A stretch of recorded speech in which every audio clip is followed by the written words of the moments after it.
À quelques jours de la diffusion du concours Miss France 2023, qui aura lieu le 17 décembre prochain, les premiers portraits des candidates régionales ont été dévoilés. Mais ces derniers sont bien différents de ceux des précédentes éditions. Le règne de Sylvie Tellier a pris fin. Après 17 années passées à faire la pluie et le beau temps au sein du concours Miss France, la rivale de Geneviève de Fontenay a tiré sa révérence. Malgré des rumeurs qui affirment qu'elle aurait été poussée vers la sortie par Alexia Laroche-Joubert, la nouvelle directrice, la maman de Margot, Oscar et Roméo assure être partie de son plein gré. Elle cède ainsi sa place à Cindy Fabre, qui avait été élue plus belle femme du pays en 2005. Un renouveau au sein du comité qui permet de souffler un vent de modernité sur le concours. Ainsi, pour la première fois dans l'histoire de Miss France, des candidates ont pu se présenter tout en étant maman, tatouée ou âgée de plus de 24 ans. Au total, 30 jeunes femmes ont été retenues pour représenter leur région le 17 décembre prochain à Châteauroux, dans l'espoir de succéder à Diane Lair.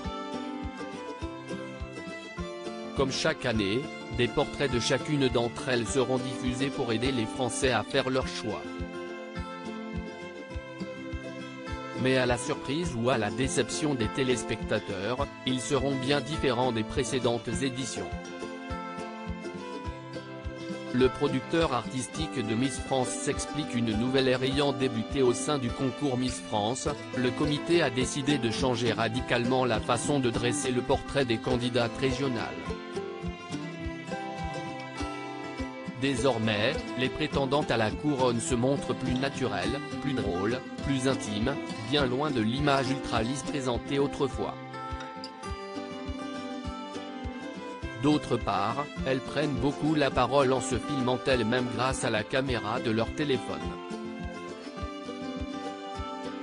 Les candidates ont changé. Elles vivent avec les réseaux sociaux et maîtrisent déjà un peu leur image. Ça nous semblait quelque peu désuet de conserver ce côté trop papier glacé, explique Frédéric Gilbert, producteur artistique de l'émission, dans les colonnes de Télé Loisirs. Sur les images, on peut ainsi découvrir Miss Auvergne avec une tache sur sa robe ou encore Miss Lorraine emmitouflée dans un plaid. Un rendu dont est amplement satisfait Frédéric Gilbert. On se rend compte que tout ce que l'on s'interdisait de diffuser avant parce qu'on voulait conserver le côté papier glacé, les petites blagues, les apartés sur la météo, les humanise, se réjouit-il. Reste à voir ce qu'en penseront les téléspectateurs.